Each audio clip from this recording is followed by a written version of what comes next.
ভোগবতী লিখেছেন নারায়ণ গঙ্গোপাধ্যায়। এপারে বাংলা, ওপারে মানভূম, পাথর মেশানো রাঢ়ের অনুর্বর কঠিন বিস্তারের ওপর দিয়ে রাঙা সুরকির পথ, মাঝে মাঝে শালের ঘন বিন্যাস, হিমালয়ের বুকে শালবিথির যে সমুন্নত উদ্যত মহিমা, এরা যেন তাদের সংক্ষিপ্ত হাস্যকর সংস্করণ। আকন্দের ঝোপের মতো রাশি রাশি পলাশও মাঝে মাঝে বিকীর্ণ হয়ে আছে। ওই পলাশবঞ্জে বসন্তে রাঙা ফুলের চেলি পরে নিজের বিন্দুতম শ্যামলিমাকেও নিশ্চিহ্ন করে মুছে ফেলে। এটা যেন কেমন অদ্ভুত অবিশ্বাস্য বলে মনে হয়। কিন্তু এ দেশটার রীতিই এই, যেন জগৎটাকে সৃষ্টি করবার আগে বিশ্বকর্মা এখানে তাদের ছোটোখাটো কতকগুলো মডেল তৈরি করে নিয়েছিলেন। অথবা যেন পৃথিবীর বড়সড় আকারের একটি রিলিফ ম্যাপ।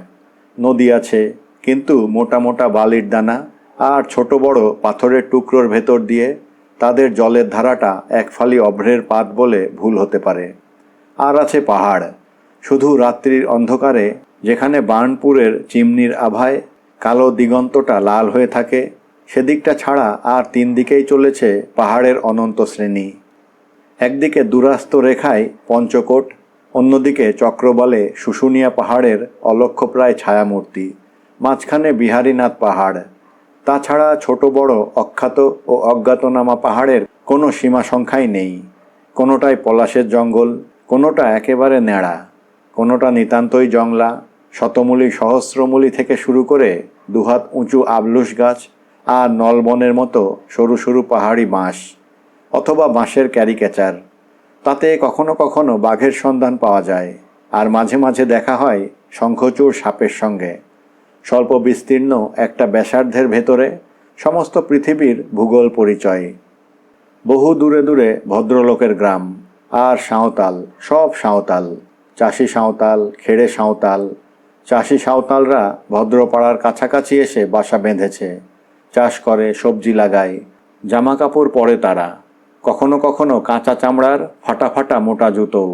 আর খেড়ে সাঁওতালদের কোমরে এখনও লেংটি, কানে ফুল গোঁজা, মাথায় বাবরি, হাতে কাঁড় বাঁশ। ভাতের মহিমা উপলব্ধি করে তারা এখনও পুরোপুরি ভেত হয়ে উঠতে পারেনি। বনে জঙ্গলে প্রচুর প্রাণ প্রাচুর্য নিয়ে তাদের প্রাকৃতিক খাদ্য ছড়িয়ে পড়ে আছে। এদের মাঝামাঝি যারা, তারা কাঠুরে। ভদ্রলোক জমিদার বাবুদের পাহাড়ে তারা বিনা অনুমতিতে কাঠ কাটে। এসব পাহাড়ে তাদের জন্মগত অধিকার।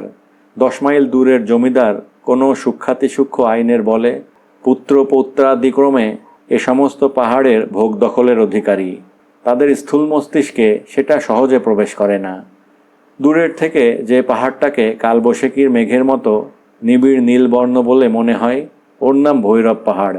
ওর সর্বাঙ্গে জঙ্গল, নিবিড় জঙ্গল। মাটি আর পাথরের ফাঁকে ফাঁকে জন্মেছে যেন প্রাগৈতিহাসিক অরণ্য। কিন্তু ছোট পাহাড়টির মতো গাছগুলিও ছোট ছোট, জ্বালানি ছাড়া কোনো কাজেই তারা লাগে না। এই পাহাড়ে কাঠ কাটতে এলো শুকলাল আর সোনা। ভোর হয়ে আসছে, বার্নপুরের আকাশে রক্তাভা ফিকে হয়ে আসছে, আর রাঙা রং ধরছে শুশুনিয়ার ছায়ামূর্তির আশেপাশে। হালকা শিশিরে ভেজা পাহাড়ি গাছগাছড়া আর রাঢ়ের রাঙামাটির বুক থেকে উঠছে প্রতিদিনের পরিচিত লঘু একটা মিষ্টি গন্ধ।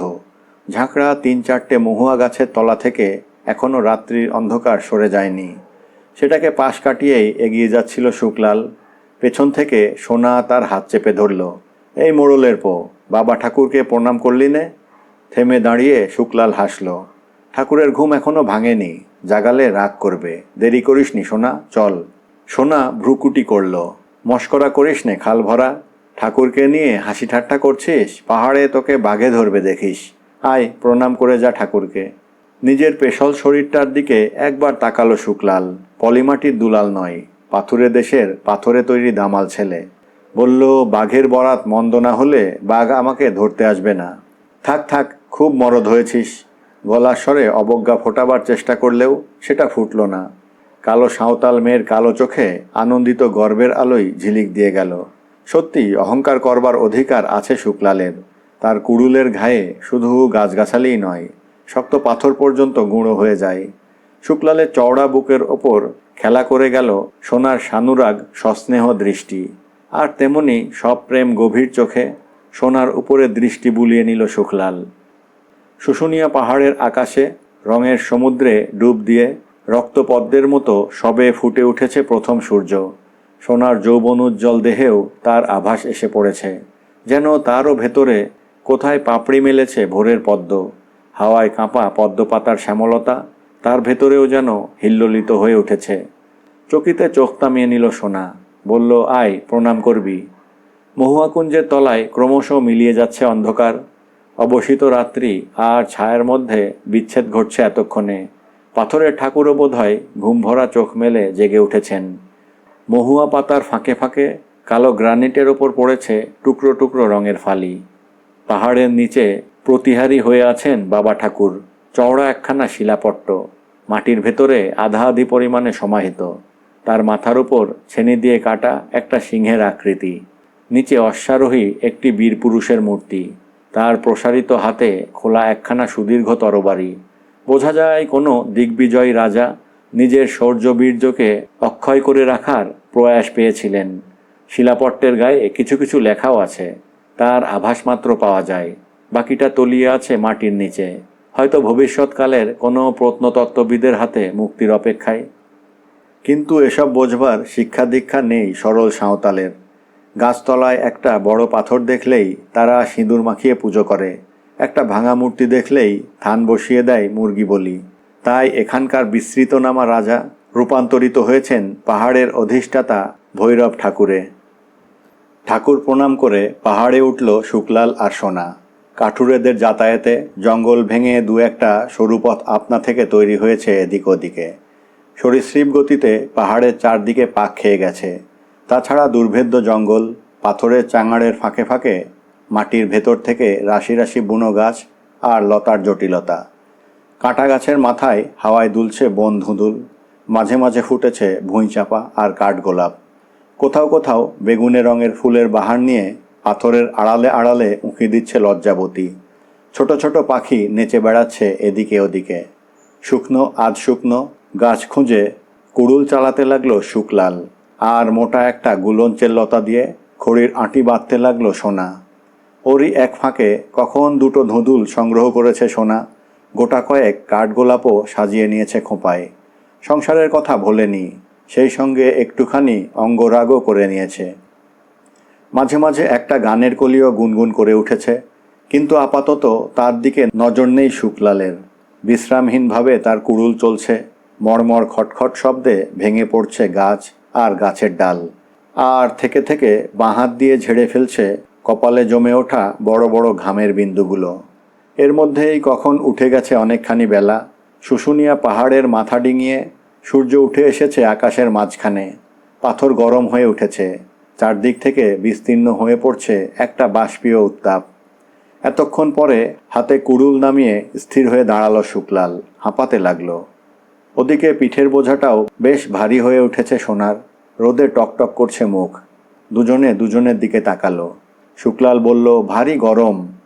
শ্রান্ত গলায় সোনা জবাব দিল, এখন থাক, ঝোড়ার কাছে চল।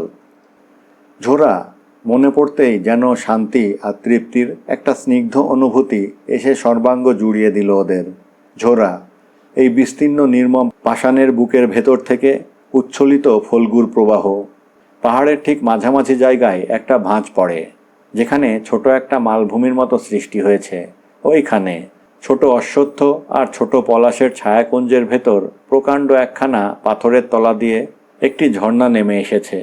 এত বড় পাহাড়ে ওটা ছাড়া আর কোথাও এক বিন্দু জল নেই।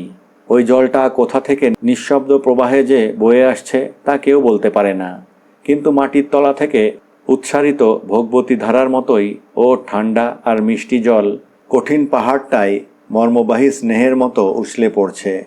হাতের কুড়ুল আর পিঠের বোঝা নামিয়ে রেখে পাথর বেয়ে বেয়ে ঝর্ণার পাশে এসে বসল দুজনে। চারপাশে নিবিড় ছায়া, দুপুরের রোদে যেন ঝিমুচ্ছে। পাহাড়ে যে দু চারটে বড় গাছ আছে, এখানেই যেন তারা সার বেঁধে রয়েছে। ইচ্ছে করেই ওদের গায়ে হাত দেয়নি কাঠুরেরা। রাড়ের আগুন ঝরা দুপুরে পাথরের অসহ্য উত্তাপের ভেতর এখানে ওদের মরুদ্যান।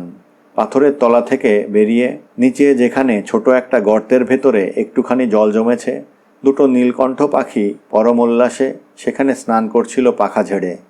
মানুষের সাড়া পেয়েও তারা ভয় পেল না। ধীরে সুস্থে তারা ঠোঁট দিয়ে নিজেদের সদ্যস্নাত নরম পালকগুলোকে পরিষ্কার করে নিল। তারপর মিষ্টি গলায় কি একটা ডেকে উঠে লাফাতে লাফাতে বনের ভেতর অদৃশ্য হয়ে গেল। ততক্ষণে সোনা আর সুখলাল এসে বসেছে ছায়ার নিচে। মিঠে বাতাসে দুজনের ক্লান্তি যেন এক মুহূর্তে দূর হয়ে গেছে। সোনার কাছে আরও ঘন হয়ে এসে সুখলাল বলল, দেখলি? কি দেখব? ওই দুটো পাখি, ওদের দেখবার কি আছে? এতক্ষণ ওরা এখানে ওকে সোহাগ করছিল, চান করছিল। তুই আমি এলাম দেখে জায়গা ছেড়ে দিয়ে সরে গেল। মুখের ভঙ্গি দেখে সোনা বলল, যা। হ্যাঁ সত্যি, ওরা কি এসব বোঝে? বোঝে বই কি, সব বোঝে। এবারে সোনা আরও কাছে ঘেঁষে এলো শুকলালের। তার খোঁপা থেকে একটা ফুল তুলে নিয়ে শুকলাল খেলা করতে লাগলো। বড় পিয়াস লেগেছে, জল খাই। পলাশের পাতা ভেঙে নিয়ে দুটো ঠোঙা তৈরি করলো সোনা। ঠোঙা ভরে ভরে জল খেলো দুজনে। ঠান্ডা জল, সুস্বাদু স্ফটিকের মতো জল। এই ঝোরা তাদের প্রাণ। যদি না থাকতো তাহলে কোনো কাঠুরের সাধ্য ছিল না এই পাহাড়ে এসে কাঠ কাটে। কাছাকাছি কোথাও জল নেই, শুধু 1 মাইল দূরে একটা মরা নদী ছাড়া। দুহাত বালি খুঁড়লে তা থেকে এক আঁজলা জল মিলতে পারে। নিরস অনুর্বরতার মাঝখানে এই ঝর্ণাটা একটা অপরিসীম বিস্ময়, যেন দৈব করুণা। পাতাল বাহিনী ভগবতীর একটুখানি উদ্বেলিত স্নেহ নির্যাস। তৃপ্ত গলায় সোনা বলল, আহ, ঠাকুরের দয়া দেখেছিস? পাথর ফুঁড়ে কেমন জল দিয়েছে। এবারে আর ঠাকুরকে নিয়ে ঠাট্টা করল না শুকলাল। জলে ভিজে ভিজে সোনার একখানা ঠান্ডা হাত নিজের কড়া পড়া মস্ত শক্ত মুঠোর মধ্যে জড়িয়ে নিল। গভীর স্বরে বলল, সত্যি। এবার উঠবি না মোড়ল? ওদিকে কাঠ আর কুড়ুল যে পড়ে রইল। থাক পড়ে, কেউ নেবে না। বস, আর একটু জিরুই। যা রোদ, একটু হেলে যাক। দুজনে চুপ করে বসে রইল। অশ্বত্থের পাতা কাঁপছে, পলাশের পাতা কাঁপছে। বেলওয়াড়ি চুড়ির বাজনার মতো শব্দ করে পড়ছে ঝর্ণার জল। পাতার দোলানিতে মাঝে মাঝে চিকমিকে রোদ তার উপরে খেলা করে যাচ্ছে। একখানা পাথর থেকে আর একখানার উপর ঝাঁপিয়ে পড়বার সময় চারদিকে ছড়িয়ে দিচ্ছে হীরের গুঁড়ো। খানিক দূর গিয়ে তাকে আর দেখা যাচ্ছে না। আবার কোন পাথরের তলা দিয়ে পাতালের ফলগু পাতালেই ফিরে গিয়েছে হয়তো। রোদে ঝিমঝিম করছে পাহাড়, ঝিরঝির করছে হাওয়া। পাখির ডাক আসছে, সেই নীলকণ্ঠ পাখির দুটোই হয়তো। বেলোয়ারি চুড়ির মতো শব্দ করে তেমনি বাজছে ঝর্ণার একতারা। সোনা একটা গান ধরেছে, হয়তো ঝর্ণার সঙ্গে সুর মিলিয়েই। এমন সময় একটা বিজাতীয় শব্দে পাহাড়ের দিবাস্বপ্ন ভেঙে গেল। তলিয়ে গেল নীলকণ্ঠ পাখির ডাক। ঝর্ণা আর সোনার মিলিত ঐক্যতান। শিকড়ে বাজের মতো বিশাল কালো একটা জানোয়ার আকাশে দেখা দিয়েছে। তার গর্জনে পাহাড়ের গুহা গহ্বরগুলো একসঙ্গে গুমগুম করে উঠল, যেন সাড়া দিয়ে উঠল আকাশচারী বিশাল জন্তুটার ডাকে। গম্ভীর ক্রুদ্ধ স্বরে কি একটা প্রত্যুত্তর পাঠিয়ে দিল একটা কুটিল জিজ্ঞাসার। সোনা সোৎসাহে বলল, হাওয়ায় জাহাজ। শুকলাল বলল, তাই লাগছে পারা। আয় দেখি। ও আর কি দেখব, রোজই তো আসছে আজকাল। লড়াই বেঁধেছে কি না? আয় আয় না। ঝর্ণার পাশ থেকে বেরিয়ে একটা বড় পাথরের ওপর দাঁড়ালো ওরা। হাওয়াই জাহাজটা কোন খেয়ালে কে জানে ওই পাহাড়টার চারিদিকেই ঘুরে ঘুরে চক্র দিচ্ছে। আরও আশ্চর্য, এত নিচে নেমে এসেছে যে ওর ভেতরের 2-3টে মানুষের মাথা পর্যন্ত স্পষ্ট দেখা যাচ্ছে। ভয় পেয়ে সোনা শুকলালের পেছনে সরে এলো। ওটা নামবে নাকি? কে জানে, ওদের মর্জি। সোনা বিস্ফারিত চোখে এরোপ্লেনটার দিকে তাকিয়ে রইল, বিস্ময়ে নয়, ভয়ে। এই হাওয়াই জাহাজগুলো নাকি মানুষেরই কীর্তি। কিন্তু সোনা আর তা বিশ্বাস হয় না। তার আশঙ্কা হয় ওর ভেতরে অস্বাভাবিক একটা কিছু লুকিয়ে আছে, একটা কিছু অলৌকিক এবং ভয়ঙ্কর।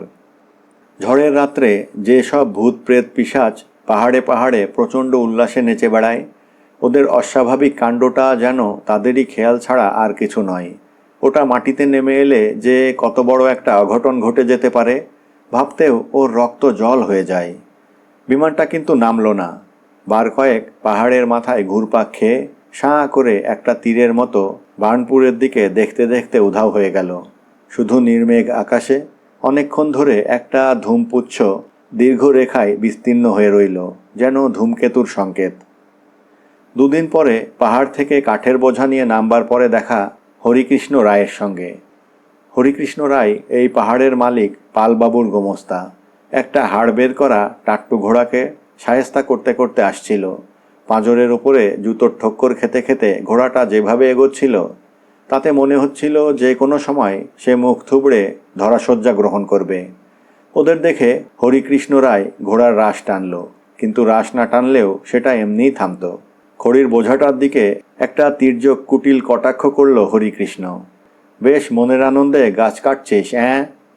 দুটো খড়ি নিলাম খালি। দুটো খড়ি? দুটো দুটো করে নিয়েই তো পাহাড়ের গাছপালাগুলো সব সাবার করে দিলি। বাবু ভালো মানুষ বলে করে খাচ্ছিস কেমন? জবাব না দিয়ে আপ্যায়নের হাসি হাসল শুকলাল। তিরস্কারের মধ্যেও প্রচ্ছন্ন স্নেহের সুর আছে হরিকৃষ্ণের। তার মুখটাই খারাপ, মনটা নয়। দাঁড়া, মিলিটারি আসছে, দুদিনেই তোদের ঠান্ডা করে দেব। কে আসছে বাবু? মিলিটারি মিলিটারি মানে পল্টন। মাথার ওপর দিয়ে হাওয়াই জাহাজ গেল দেখলি না? এখানে মাঠের মধ্যে আস্তানা গাড়বে, দেখিস তখন। কথার শেষে হরিকৃষ্ণ ঘোড়ার পিঠে একটা চাবুক বসালো। চিটচিট করে লাফিয়ে উঠে ঘোড়াটা 3 পা দৌড়ে গেল। তারপর আবার গজেন্দ্র গতি। সোনা পাংশু মুখে জিজ্ঞেস করল, আকাশ থেকে ওরা নেমে আসবে এখানে? গম্ভীর চিন্তিত দৃষ্টিতে আকাশের দিকে তাকালো শুকলাল। কয়েক মুহূর্ত পরে জবাব দিল, হুঁ। তারও পরে মাত্র 1টা মাস সব কিছু অদল বদল হয়ে গেল। পৃথিবীর রূপ পাল্টে গেল সোনা আর শুকলাল। সেই বুড়ো টাট্টু ঘোড়ায় চড়ে গ্রামে গ্রামে ঘুরে বেড়ালো হরিকৃষ্ণ রায়। ছড়ালো মিষ্টি কথা, ছড়ালো টাকা। চাষি সাঁওতালের লাঙল খসে পড়ল। খেড়ে সাঁওতালের ধনুক আর রইল না, মরচে ধরল কাঠুরেদের কুড়ুলে।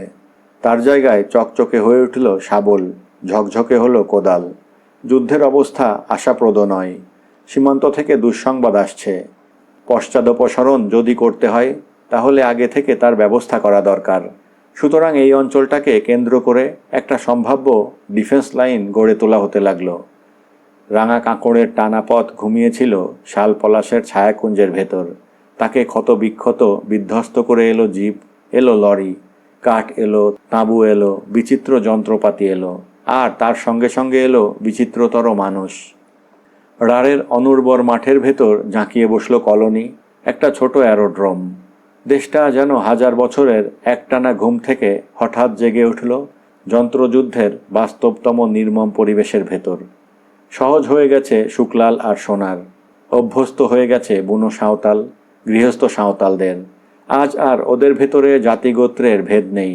একটি মন্ত্র বলে ওরা সবাই এক হয়ে গেছে। ওরা কুলি। নিজেদেরই ওরা এখন আর চিনতে পারে না। টাকা পায়, খেতে পায়, পায় বিস্কুট, টিনের দুধ আর চকোলেট। মেজাজ প্রসন্ন থাকলে মাঝে মাঝে কারো কিটব্যাগ থেকে 1-8টা লাল রঙের বেঁটে চেহারার বিয়ারের বোতলও ওদের দিকে এগিয়ে আসে। মহুয়া আর ভাত পচানো হাঁড়িয়ার চাইতে তার স্বাদ ঢের ভালো। আর ওরা কাজ করে। আসানসোলের দিক থেকে বড় বড় মোটর গাড়ি যাতে নির্বিঘ্ন পাড়ি জমাতে পারে তারই জন্য পথ তৈরি করে ওরা। কঠিন লাল মাটিতে শাবল গাঁইতির ঘা পড়ে ঝনঝনিয়ে। মাটি সহজে আমল দিতে চায় না। তার তলায় তলায় ছোট বড় পাথর শাবলের ফলা দুমড়ে দেয়। কোদাল ছিটকে বেরিয়ে আসে। তবু মাটি কাটতেই হবে, পথকে বাড়াতে হবে, বড় করতে হবে। শুকলালেরা ঘর্মাক্ত দেহে আসুরিক শক্তিতে মাটিকে কেটে নামায়, আর সোনারা ঝুড়ি ভরে ভরে সেই মাটি নিয়ে ফেলে পথের পাশে। মাথার ওপরে দুপুরের সূর্য জ্বলে, নিষ্ঠুর, করুণাহীন। পাহাড়ের পাথর আর পাথুরে মাটিতে তার উত্তাপের কোনো তারতম্য ঘটে না। সাঁওতালের কালো শরীর থেকে রক্ত জল করা সাদা ঘাম মাটিতে ঝরে পড়ে। তৃষ্ণার্ত পৃথিবী যেন এক চুমুকে তা চোঁ করে শুষে নেয়। ওদের অনাবৃত পেশল সিক্ত পিঠগুলো রোদের আলোয় জ্বলতে থাকে। ঘাড়ে কপালে লবণের গুঁড়ো চিকমিক করে। অস্ত্রাহত পাথরের টুকরোগুলো ছিটকে ছিটকে এসে চোখে মুখে আঘাত দিয়ে যায়। অসহায় পৃথিবীর যেন ক্ষীণ সহিংস প্রতিবাদ। একটু দূরে খোলা তাঁবুর ছায়ায় টেবিল ফ্যান খুলে বসে নগ্নগাত্র সাদা সাহেব কাজের তদারক করে ওদের। নীল চশমা পরা চোখের ভেতর থেকে উগ্র দৃষ্টি ক্ষেপণ করে, গাল দেয়, আর একটার পর একটা বোতল শূন্য হয়ে টেবিলের নিচে গড়াগড়ি খেতে থাকে। কাজ করে সোনা, কাজ করে শুকলাল। রোদে চাঁদি পুড়ে যায়। পিপাসায় টাকরার ভেতর যেন পিন ফুটতে থাকে। সামনে একটা মরা দিঘির দুর্গন্ধ কাদা জল। সেই জল খেয়ে ওরা পিপাসা দূর করার চেষ্টা করে। আর তখনই চোখে পড়ে দূরে ভৈরব পাহাড়। মাটির বুক থেকে ঢেউয়ের মতো হঠাৎ সোজা হয়ে নীলিম রেখায় দিগন্তের দিকে তরঙ্গিত হয়ে গেছে। ওখানে রুক্ষ মাটি, কঠিন পাথর, কিন্তু সে মাটি সে পাথর এ জাতের নয়। তাদের ঘিরে ঘিরে উঠেছে প্রকৃতির অকৃপণ শ্যামলতা। শতমূলী অনন্তমূলী থেকে শুরু করে ছোট আবলুস আর পাহাড়ি বাঁশের ঝাড়। সেখানে পাথরের আড়ালে আড়ালে বেগুনি ফুলে আকীর্ণ লজ্জাবতী সংকুচিত হয়ে গেছে। সেখানে বেঁটে পলাশের ছায়ায় ফুটেছে ভুঁইচাপা, বাতাসে ভাসছে বন গোলাপের গন্ধ। আর আর পাথর চুইয়ে নামছে একটি ছোট ঝর্ণা। বনের ভেতর যেন একটি সাঁওতাল মেয়ের হাতে ঠিন ঠিন করে বেলোয়ারি চুড়ির সুর বাজছে। তার জলের রং জ্যোৎস্নার মতো উজ্জ্বল, তার স্বাদ দুধের মতো মিষ্টি, আর তা বরফের মতো ঠান্ডা। মরা দিঘির কাদা জলের মতো তা বুকটাকে পুড়িয়ে দেয় না। তার দিকে তাকালেই আর ক্লান্তি থাকে না কোথাও। কিন্তু ভৈরব পাহাড় অনেক দূরে। এখানে মাটি কাটা হচ্ছে, পাথর জড়ানো রাঙামাটি। পথ তৈরি হলে বড় বড় গাড়ি আসতে পারবে আসানসোল থেকে। তাই দুহাত ভরে মিলিটারি ওদের মজুরি দিচ্ছে। এখানে আর মহুয়া গাছের নিচে শিলাপটে খোদাই করা বাবা ঠাকুর ওদের ইষ্ট দেবতা নয়। তার জায়গা দখল করেছে অতি চেতন এবং অতি সজাগ ওই সাদা চামড়ার লোকটা।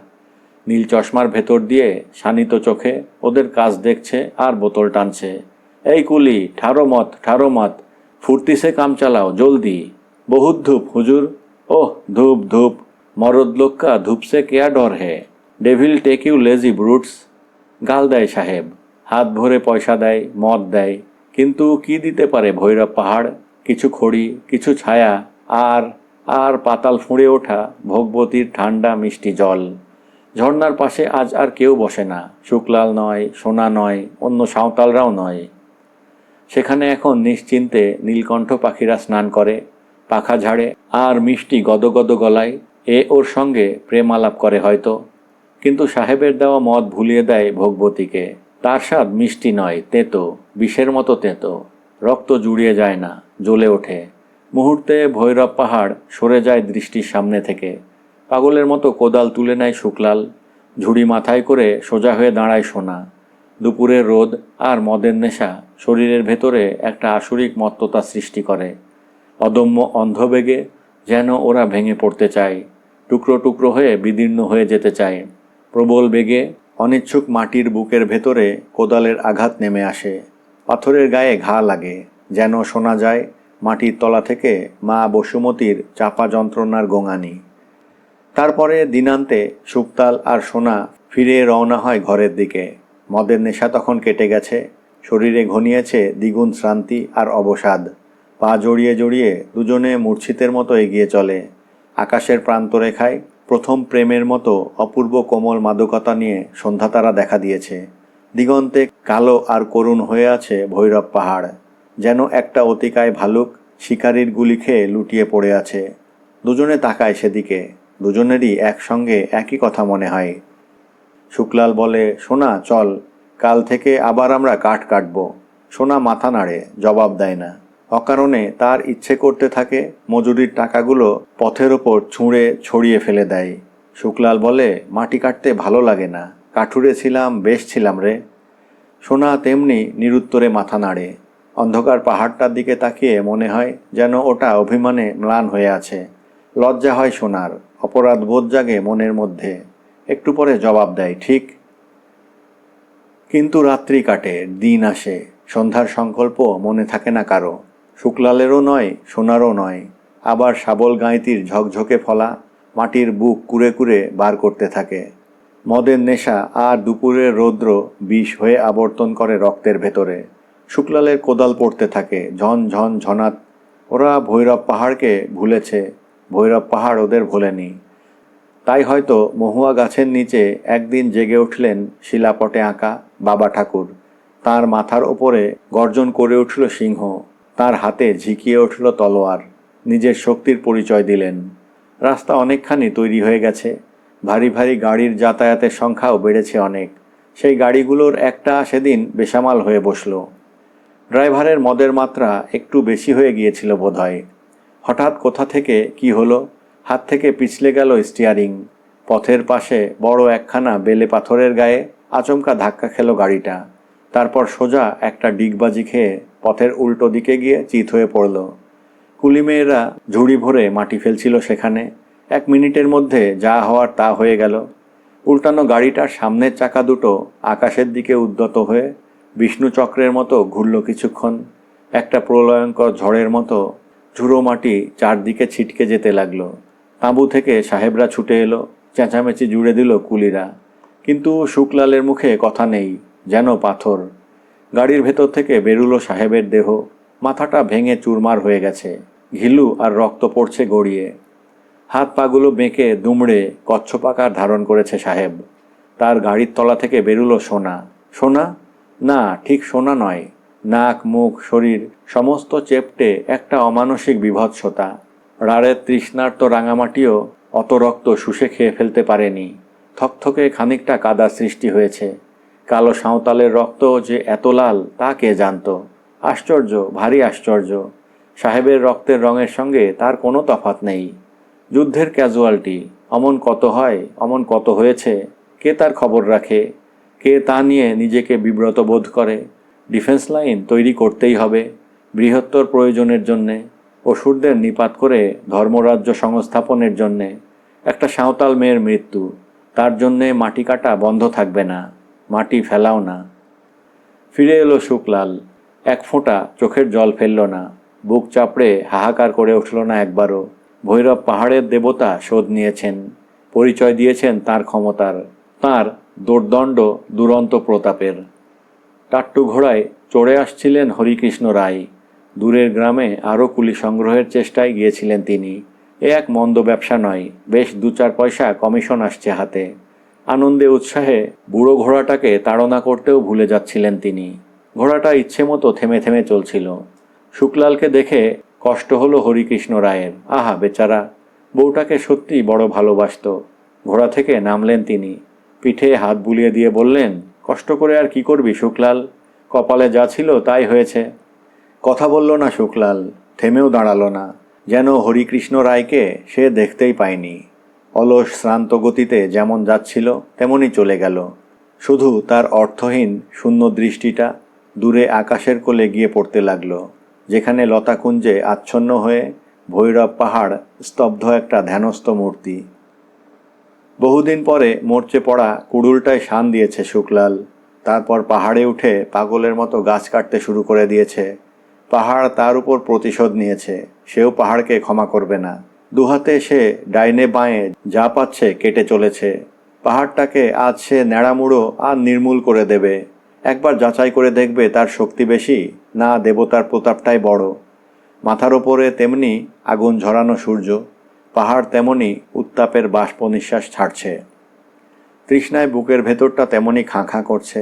চোখে ধোঁয়া দেখতে লাগলো শুকলাল, কানের মধ্যে ঝাঁঝা করতে লাগলো। তখনই মনে পড়ল ভোগবতীকে। রুক্ষ পাহাড়ের বুক থেকে উচ্ছ্বলিত স্নেহধারা পলাশ আর পিয়াশাল গাছের নিচে ঝিরঝির করে বয়ে চলেছে। ছোট গর্তের ভেতর যেখানে একটুখানি জল জমেছে সেখানে পাখা ঝেড়ে ঝেড়ে স্নান করছে নীলকণ্ঠ পাখি। তার ঠান্ডা মিষ্টি জল, বহুদিনের অনাস্বাদিত সুধার পাত্র।